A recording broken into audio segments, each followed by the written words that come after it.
Assalamualaikum warahmatullahi wabarakatuh. Saya Rastikania Humaira dari kelas 11 IPS 2 akan membahas tentang masalah sosial, yakni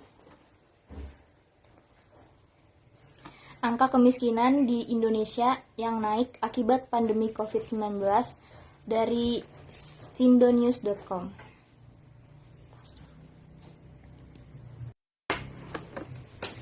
Sosiolog Universitas Nasional UNAS Sigit Rohadi menyebut terjadi peningkatan angka kemiskinan di Indonesia akibat pandemi COVID-19.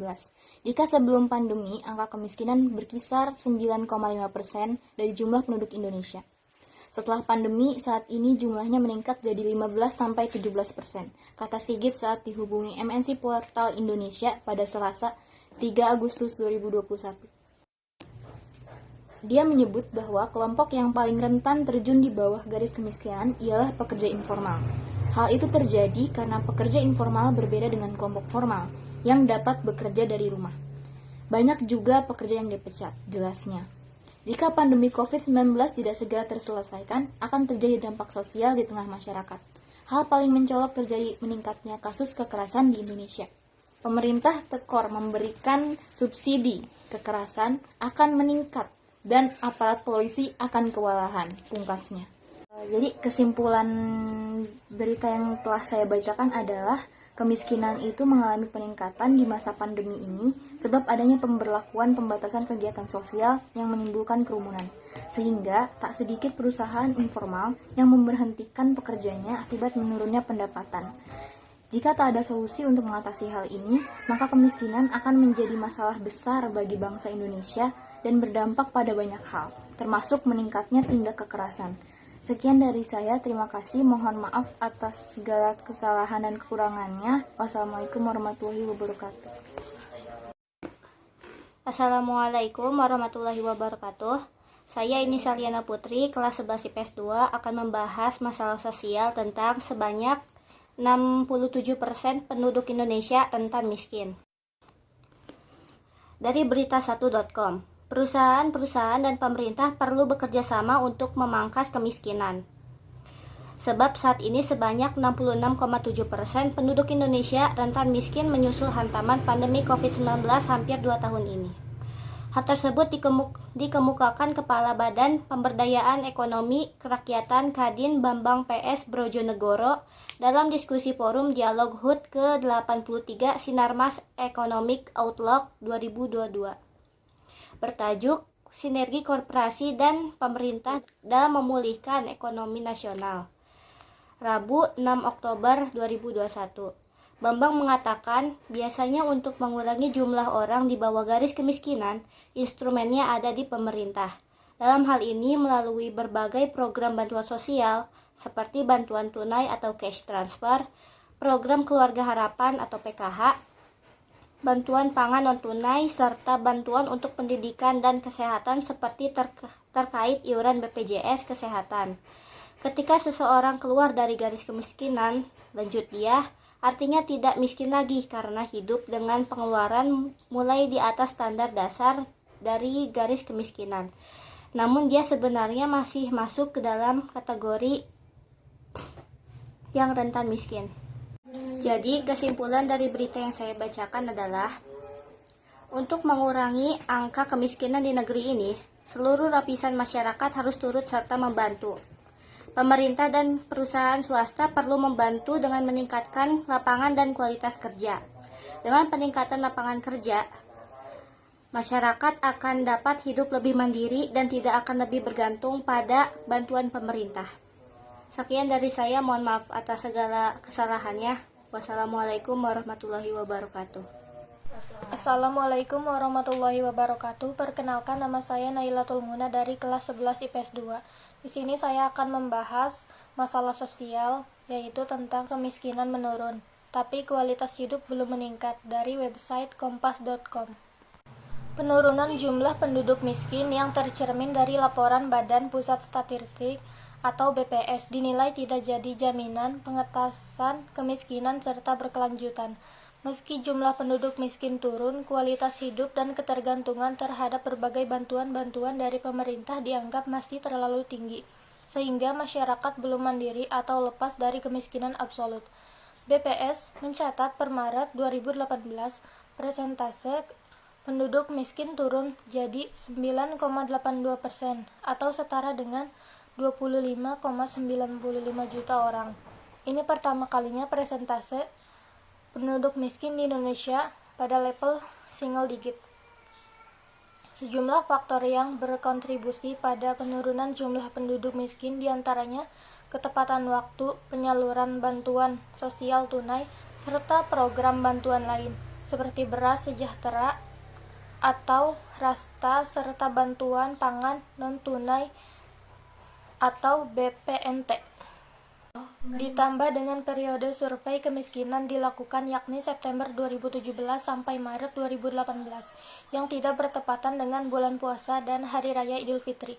Jika kedepannya berbagai program tersebut tidak lagi berlanjut, kemungkinan besar kelompok yang kini ada di atas garis kemiskinan bisa kembali turun atau jadi di bawah garis kemiskinan, sehingga pencapaian penurunan jumlah penduduk miskin terakhir bukan karena kemampuan untuk bisa lebih produktif, melainkan karena suntikan yang sifatnya sesaat.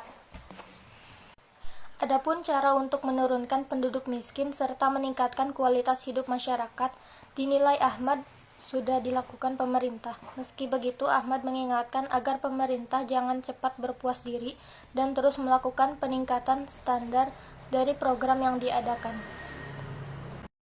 Jadi kesimpulan yang saya bacakan adalah jika kedepannya berbagai program tersebut tidak lagi berlanjut, kemungkinan besar kelompok yang kini ada di atas garis kemiskinan bisa kembali turun atau di bawah garis kemiskinan, sehingga capaian penurunan jumlah penduduk miskin terakhir bukan karena kemampuan untuk bisa lebih produktif, melainkan karena suntikan yang sifatnya sesaat. Mungkin cukup sekian kesimpulan yang saya sampaikan. Terima kasih. Wassalamualaikum warahmatullahi wabarakatuh. Assalamualaikum warahmatullahi wabarakatuh. Perkenalkan, nama saya Siti Farida Mutia, kelas 11 IPS 2. Di sini saya akan menjelaskan tentang masalah sosial, yaitu pengangguran terbuka meningkat, jumlah kemiskinan 9,65%. Dari Batanghari, Gatra.com, Kepala Badan Pusat Statistik, BPS, Kabupaten Batanghari, Jambi, Mai Penheri mengatakan jumlah penduduk daerah ini tahun 2020 sebanyak 3.700 jiwa. Dari jumlah itu, tingkat kemiskinan mencapai angka 9,65%. Tingkat pengangguran terbuka justru meningkat pada tahun 2020, ujarnya dikonfirmasi Gatra.com Sabtu 9 Oktober. Menurut dia, peningkatan terjadi akibat pengaruh beberapa perusahaan tutup selama pandemi COVID-19. Berdasarkan data, semula 4,10% meningkat menjadi 6,27%. Kita perlu maklum pada 2020 banyak sekali perusahaan yang diharuskan WFH terhadap pegawai-pegawainya berakibat muncul pengangguran, ucapnya. Masyarakat terdampak pandemi dapat bantuan dari pemerintah pusat, provinsi maupun kabupaten, penerima bantuan bagi mereka yang PHK atau bagi mereka yang dirumahkan. Maipen melihat intervensi pemerintah luar biasa kuatnya waktu itu. Buktinya, anggaran desa turut serta memberi bantuan kepada masyarakat. Itulah yang menguatkan tingkat ketahanan masyarakat bawah, ujarnya. Persentase penduduk miskin Kabupaten Batanghari tahun 2019 sebesar 9,75% dan tahun 2020 sebesar 9,65%. Dari sisi persentase, kata Maipen turun sebenarnya, tetapi dari sisi jumlah ada kenaikan. Tapi kenaikan tidak begitu signifikan. Kita tidak mengeluarkan angka tingkat pencari kerja. Biasanya pencari kerja menggunakan kartu kuning dinas Nakertrans. Mungkin tingkat pengangguran terbuka tergolong orang yang sedang mencari pekerjaan, katanya. Jadi kesimpulan dari berita yang saya bacakan tadi ialah Jumlah pengangguran meningkat semenjak pandemi 2020 lalu. Tetapi menurut My Pen Harry, mungkin tingkat pengangguran terbuka tergolong orang yang sedang mencari pekerjaan. Mungkin cukup sekian yang bisa saya sampaikan, kurang lebihnya mohon maaf. Wassalamualaikum warahmatullahi wabarakatuh. Assalamualaikum warahmatullahi wabarakatuh. Perkenalkan, nama saya Dela Erwina dari kelas 11 IPS 2. Di sini saya akan menjelaskan tentang masalah sosial, yaitu tingkat kemiskinan ekstrim Indonesia diperkirakan meningkat dari website Media Indonesia. Bank Dunia menyatakan hasil asesmennya menunjukkan indikator kesejahteraan. Utamanya, angka kemiskinan ekstrim diperkirakan akan meningkat. Tingkat kemiskinan ekstrim di tanah air diperkirakan akan menjadi 3% di tahun 2020. Adapun menurut rilis Badan Pusat Statistik atau BPS, pandemi menyebabkan angka kemiskinan naik menjadi 9,8% di Maret tahun 2020. Angka itu mengembalikan level tingkat kemiskinan Indonesia seperti tahun 2017. Kepala Badan Kebijakan Fiskal Kementerian Keuangan Febrio Nathan Kacaribu dalam keterangan resmi Selasa 29 September mengatakan Bank Dunia dalam laporannya bertajuk East Asia and Pacific Economic Update bertema From Containment to Recovery juga menekankan pentingnya upaya mitigasi pemerintah mengatasi lonjakan angka kemiskinan itu. Sebagai respon pemerintah, mayoritas masyarakat kelompok 40% pendapatan terendah telah mendapatkan dukungan pemerintah melalui Program Pemulihan Ekonomi Nasional atau PEN. Baik dalam bentuk jaring pengaman sosial, bantuan atau pembiayaan usaha, maupun subsidi listrik, imbuh Febrio.